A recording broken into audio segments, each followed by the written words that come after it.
आणि गोदावरीच्या पात्रामध्ये सध्या अनेकांची गर्दी आहे आणि ही गर्दी कशासाठी तर सोन्या चांदीचे दागिने शोधण्यासाठी।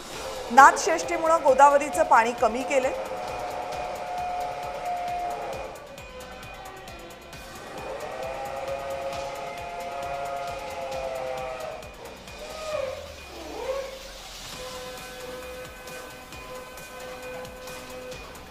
सोन्या चांदीचे दागिने शोधण्यासाठी शेकडो जणांनी धाव घेतली, त्यामुळे दशक्रिया घाट परिसर हा नागरिकांनी फुलला।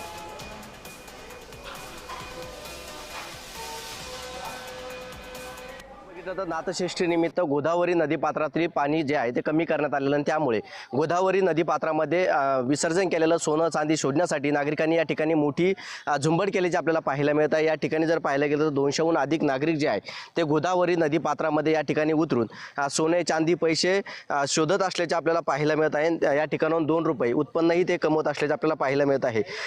गोदावरी नदीपात्रामध्ये दशक्रिया घाट आहे आणि या ठिकाणाहून राखीचं विसर्जन केलं जातं। त्याचबरोबर या भागामध्ये दशक्रिया विधी देखील या ठिकाणी केला जातो। त्यामुळे येणारे नागरिक या गोदावरी नदीपात्रामध्ये पैसा सोनं चांदी या ठिकाणी टाकत असतात। त्याचबरोबर शालिवाहन राज्याची राजधानी म्हणून पैठणला ओळख आहे, दक्षिण काशी म्हणून ओळख आहे।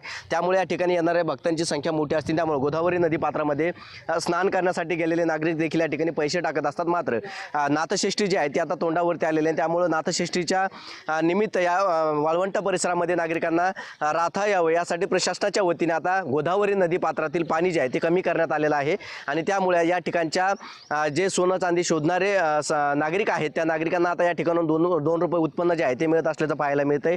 पैठणहून विजय चिडे, छत्रपती संभाजी।